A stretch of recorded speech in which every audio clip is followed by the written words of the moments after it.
Hello, YouTube. My name is Alan, and it's that time once again. Let's talk metal. Tonight, I want to talk about an odd item that showed up on eBay a few days ago and has caused a bit of a stir among collectors of rare US heavy metal singles, like the independently released, private pressed kind of stuff from the 1980s. The item in question is this. It's a 7-inch by a band called Far East. They were out of central North Carolina, and they released this one single in the mid 1980s on the small but collectible BME label, which you can see there in the picture. And why is this a big deal? Well, the auction is a buy it now, $88, or has an offer on it, but it says very clearly in the item description that this is not original bootleg. And I'm not trying to out the seller or anything. Those are the literal words in the item description. Not official release, bootleg. So, yeah, this is a boot, and to my knowledge, nobody has seen a boot copy of this before, so it's probably a pretty recent bootleg. And yeah, it's kind of got collectors up in a bit of a muss, wondering who has bootlegged it, where did it come from, what are the differences compared to the original, et cetera, et cetera, how many copies have been made, and all that. And people are also wondering, it's like, is anybody going to buy the bootleg for 88 bucks? Now, to people who are not collectors of that kind of material, this seems a little bit insane. It's like, who would pay 88 bucks? I mean, by the time you had shipping, you're close to 100 bucks for a 7-inch single by a band that 999 out of 1,000 heavy metal fans have never, ever heard of before. It seems a bit crazy. Um, well, is it or not? It's really hard to say. A little background on the Far East. I'm familiar with a lot of these super rare US 7-inch records. It's the kind of thing I like to fiddle with. I'm not as active in those collecting circles as I was, 10 years or so ago. But yeah, the Far East is one of the real holy grails on that scene. To my knowledge, which again, I'm not omniscient or omnipotent, I don't know everything about this, but to my knowledge, there's less than 10 copies of this known to be in collector hands today. Band member was tracked down years ago to try to obtain copies, and turned out most of the copies got destroyed and are buried somewhere in a landfill years and years and years ago. So it's very unlikely more copies are going to turn up in any quantity. And it's, yeah, sitting on the want lists for lots of people who enjoy collecting those US 7-inch private press kind of items. If this were a original copy with the picture sleeve all in good condition, and this were an auction, I think my guess is that you would have to bid a minimum of $2,000 to be in the running for winning this item. I don't think a bid less than $2,000 would have you as a serious contender. It is that rare, and some of the people who want it are willing to go after it for that kind of money. So now you have a little context on why this bootleg is such a big deal and why people are wondering if they should pay 88 bucks for it or not. And I can couch this very much in personal terms. I like collecting those kind of records. I've got a couple of boxes full of that kind of stuff back there on the shelves behind me. I've played samples and clips of lots of those singles on this channel over the years and will do more of that in the future. I know a lot about the Far East single. I've talked to people who tracked it down, and yeah, I know the oral history of the single pretty well. I have heard the single. A collector colleague who owns a copy of it did arrange for me to hear it so I could see what it sounded like several years ago. It's quite good by the standards of that material. Is it Iron Maiden's "Hallowed Be Thy Name" or Metallica's "Master of Puppets"? No, but it's certainly not like a junk throwaway amateur bunch who didn't know what they were doing. It's a solid single for very straightforward U.S. heavy metal single. For folks that like collecting this kind of stuff, this one's got two very solid songs on it. There's no Supremes cover hiding on the back. There's no 90-second atmospheric instrumental. It's like, no, but both these are really solid heavy metal tunes. So yeah, would I like to have a copy of Far East for my collection? Absolutely. Have I ever had a chance to buy one before? No. I can't recall a copy of this coming up for public sale during the last 20 years of me collecting. Of course, now again, a copy could have, and I missed it. I don't see every single auction or every single sale that comes along. But yeah, I don't recall any coming up for, public sale or public auction. I think one or two copies have exchanged hands privately behind the scenes that I know about, but those were, never available for everyone to throw their hat into the ring. So I'd love to have it. It's a good single. At the same time, there's no way in creation I could or would pay 2,000 plus dollars to get a copy of it. That's completely out of my price range. Some people right now are probably already typing, oh, well, anybody that pays that much for a single is an idiot and a moron and blah, blah, blah. Uh, it always bugs me a bit when folks want to start picking on people and kind of being judgy about how much people pay for items in their hobby. People pay lots of money for items in all kinds of different hobbies. And if they've got the money and, their bills are taken care of, their family's taken care of, and they've got that much disposable income, I don't have a problem with it. And I'm not sure why other people should or do. I mean, I know it's very easy to be frustrated and think like, good Lord, again, $2,000, that's a couple of months worth of mortgage payments to most people. To see somebody spending that much on a record, yeah, can be, frustrating. I get that. But at the same time, you're not in their situation. Some of the collectors I know for this kind of stuff, they earn like $10,000 per month. That's like their month to month paycheck. On an annual basis, that's $120,000. I don't make anywhere near that. Most of the people watching that don't make anything like near that. I'll never make that much if I stay in the same position until I retire. I'll never come close to that amount. I just doesn't work out for me. But for some folks, that's a reality. And as such, they've got that kind of money to spend on this type of thing if they choose to. And I don't think we should be so judgy or, kind of poo-pooing them for, being dumb or stupid or outrageous. It's like, it's their money. It's not illegal. They're not hurting anyone by spending it. It is kind of their choice. But for folks like myself, the bootleg poses an interesting conundrum. I would like to have the single. I have essentially 0% chance of ever obtaining a copy. It's too expensive for me to get on an open market, even if a copy came up. I would not even be a serious bidder for it. So my option to get an original is basically I just have to dig through boxes of singles at every record show and thrift store I go in and hope and pray maybe one day I stumble across a copy where it's like, a dollar because whoever's selling it doesn't know what it is. That kind of thing does happen once in a blue moon, but it's only going to happen so many times in your life. I've already been really lucky on a couple of records that way. I've used up some of my find it in the Goodwill bin kind of luck on other records. Can't count on that happening for this record whatsoever.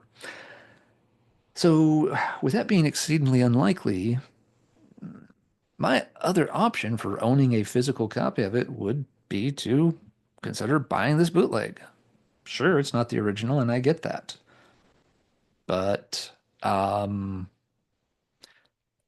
options are running pretty thin there. As far as I know, the band only recorded the two songs. They're not likely to get any kind of anthology treatment. It's not likely to get a legit repress. Um, in theory, maybe it could show up on a compilation at some point. There have been a few compilations starting to feature this kind of rare US metal. You've got the scrap metal series being done by Riding Easy Records. One thing noticeable about this series is that, the first volume was all rare US singles. That's the red one. But the blue one's about half new wave of British heavy metal and half US metal. And it kind of makes me a little worried that they're already having trouble tracking down bands to get permission to use their songs, and so they couldn't do just a US version. Although nothing really said that these had to be only US bands either. I think I just started thinking that because I'm pretty sure everyone on the first volume is a US band. Maybe I'm overlooking something. But so it could show up on something like that, I guess. There were also these Real Steel compilations put out in 2022. And again, same kind of thing, featuring songs by lots of these obscure independent bands that put out like one single, maybe two, or something like that. They've got some super rare stuff on this. Volume two of the Real Steel compilation in particular. Side A basically reads like about half of my want list for these kind of 7-inch records. It's stuff that most people have never heard of, but in those collecting circles, it's a big deal.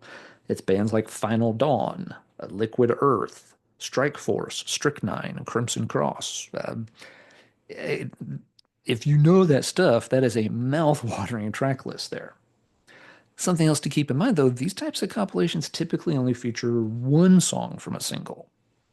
So even if, let's say, somebody does Real Steel Volume 3 or Scrap Metal Volume 3, and they contact the guy from Far East, they track one of them back down, get permission to use a song, they probably only put one of the two songs on the comp, not both. So you're still like, okay, I have one of the two songs on the compilation. You still don't really have a physical copy of the whole thing.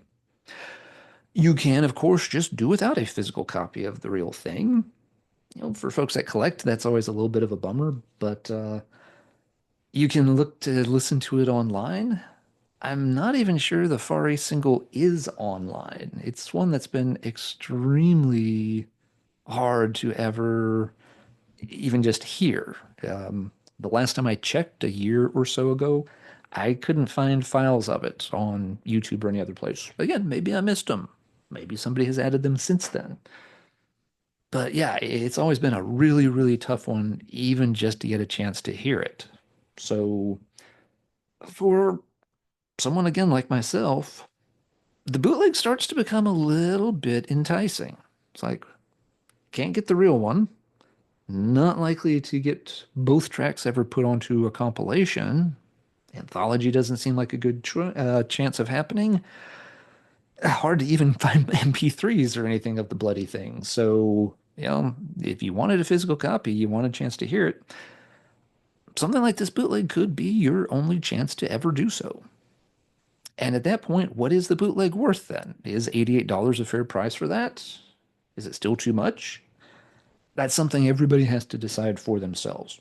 And it's something that's really hard to do when you get into these super rare records. Records that, when it comes to collectability and price, they're almost too rare for their own good. It sounds funny, but it's really, really hard to ever try to pin down prices for stuff like this. I mean, what is an original copy of Far East worth? Oh, yeah, I've never seen one actually sell for money in a public auction where multiple people had an opportunity to purchase it. And even if I'd seen one, what would that really tell us? It would just tell us that, the collector who wants it the most on that day won it, but that's not really establishing a price.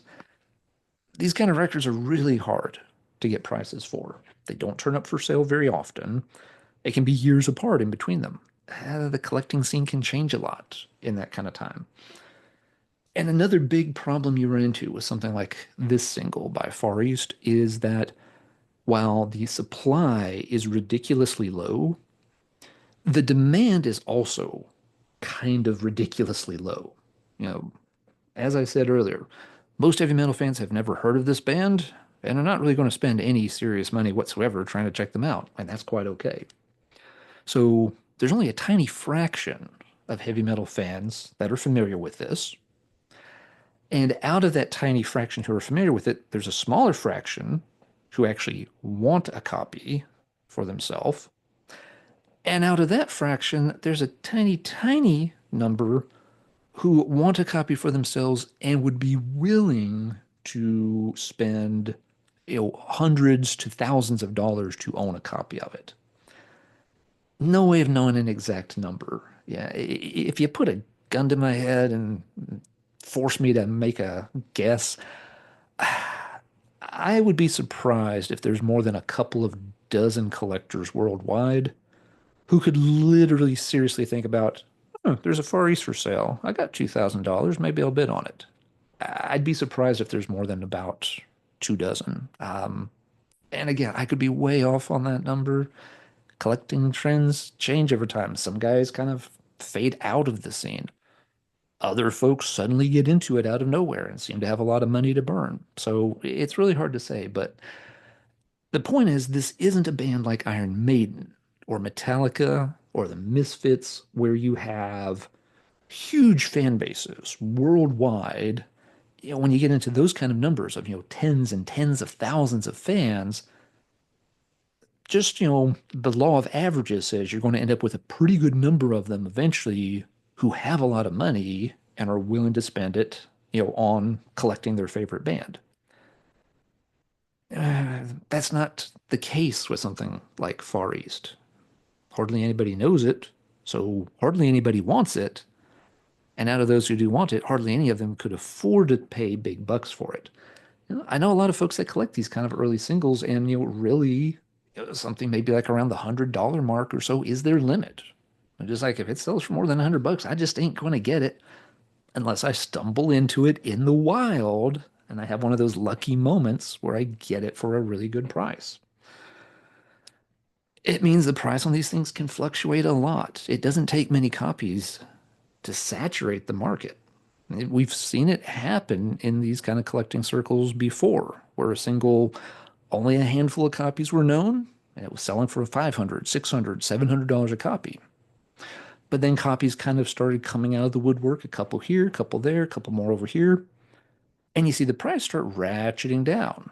That single that was selling for 600 to 700, all of a sudden copies would sell for about 400. Then the next copy was under 400.